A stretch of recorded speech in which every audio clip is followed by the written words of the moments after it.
Welcome back. National school of drama में भूख हड़ताल में बैठे छात्रों ने अपना प्रदर्शन खत्म कर दिया।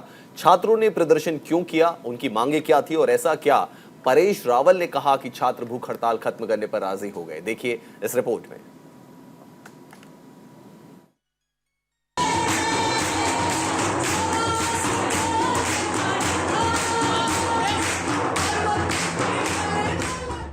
जिस एनएसडी में छात्र नए नए क्रिएटिव आइडियाज पर डिस्कस करते मिलते थे, वहां कुछ दिनों से प्रदर्शन की गूंज सुनाई दे रहे थे।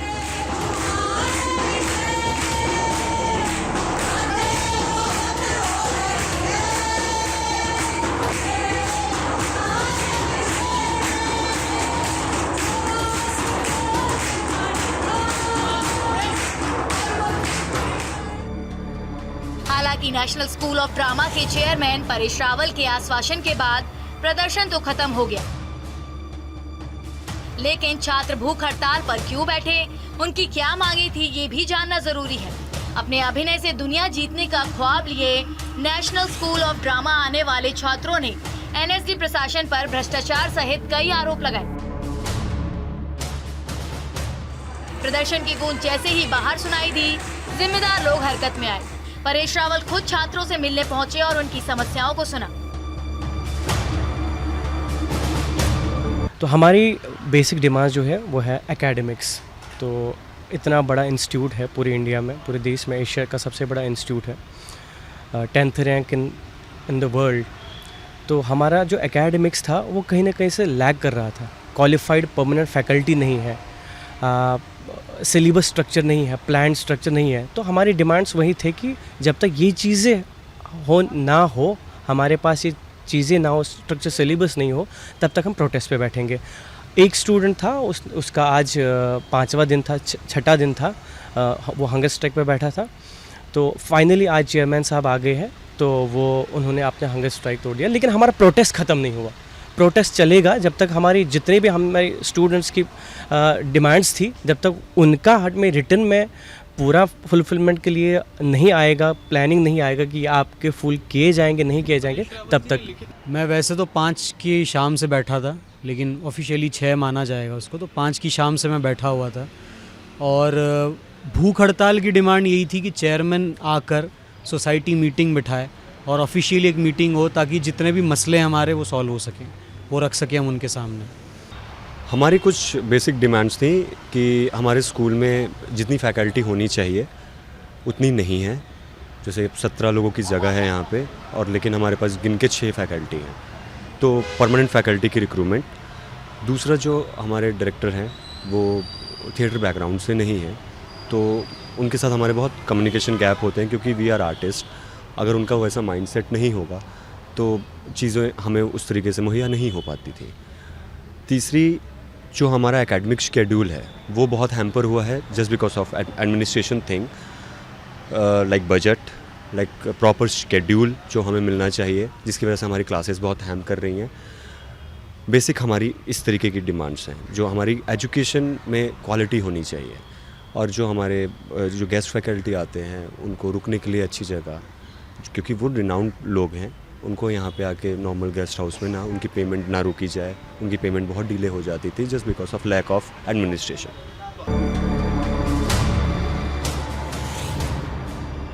परमानेंट फैकल्टी की नियुक्ति, डायरेक्टर और फैकल्टी की नियुक्ति में पारदर्शिता सहित कई मांगों को छात्रों ने परेश रावल के सामने रखा और उन्होंने ध्यान से छात्रों की बातें सुनी, जिसे आप तस्वीरों में भी देख सकते हैं।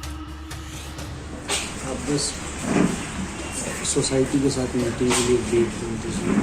100%। आप लिखित में आज दे दीजिए। 100%। 10 दिन के अंदर 100%। तो मैं सब तो खाऊंगा। 100%। बेटा भी आया 100% लिख के दे देगा, ठीक है।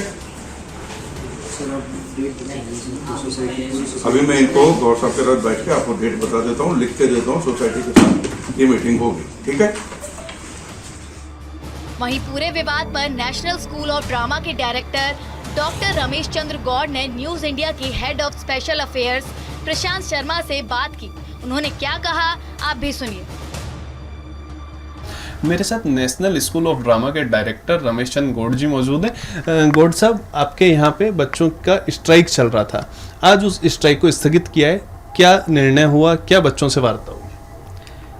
आज जो हमारे संस्थान के अध्यक्ष हैं परेश रावल जी, वो आए और उनकी स्टूडेंट से बात हुई। स्टूडेंट ने जो भी उनकी ग्रीवेंसेस थी, समस्याएं थी, वो सामने रखी। एक बहुत ही हेल्दी पॉजिटिव डिस्कशन हुआ और हमने सब उन सारी समस्याओं को नोट किया और उनको अश्योर किया कि ड्यू कोर्स ऑफ टाइम में जो भी उनके इश्यूज़ हैं हम उनको थॉरली एग्जामिन करेंगे और विद इन रूल्स उनको जो बेस्ट पॉसिबल सॉल्यूशन होगी उसका हम समाधान निकालेंगे। और बहुत सारी जो इश्यूज़ जहाँ पर हमें ज़रूरत है कि हमें एनएसडी की सोसाइटी में डिस्कस करना है या किसी भी प्लेटफॉर्म पर डिस्कस करेंगे।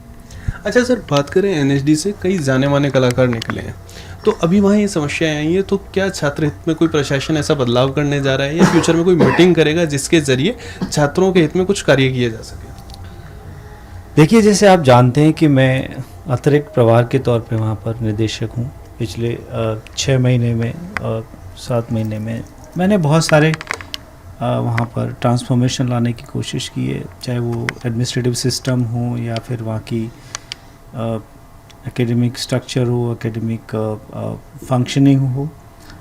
बहुत सारे सुधारों की ज़रूरत है और मेरा पूरा विश्वास है अभी नए निदेशक का चुनाव हो रहा है और नए निदेशक के जब कार्यभार संभालेंगे उस समय तक मेरी कोशिश रहेगी कि 7 महीने में जो मैंने वहाँ पर रिसर्च की है, जो मैंने वहाँ एक्सपीरियंस गेन किया है, जो मेरी नज़रों में सारी चीज़ें आई हैं, मैं एक ब्लूप्रिंट ज़रूर छोड़ के जाऊँगा कि क्या क्या एरियाज़ हैं जहाँ पर एक इस संस्थान में सुधारों की ज़रूरत है। क्योंकि हम टेक्नोलॉजी एज में हैं और हर फील्ड में टेक्नोलॉजी एक बहुत इम्पॉर्टेंट रोल प्ले करता है और वो एग्ज़ाम्पल थिएटर में भी लागू होता है।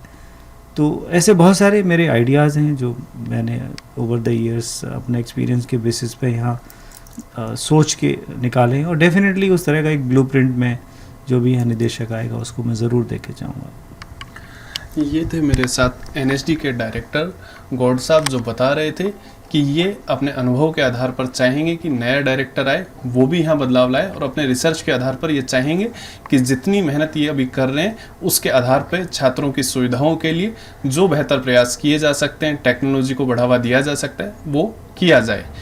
कुल मिलाकर एनएसडी में छात्रों का चल रहा प्रदर्शन खत्म हो गया है। देखना होगा छात्रों की तरफ से उठाए गए मुद्दों पर क्या एक्शन लिया जाता है और उनकी जो जरूरी मांगे हैं उसे कब तक पूरा किया जाता है। Bureau report, news India.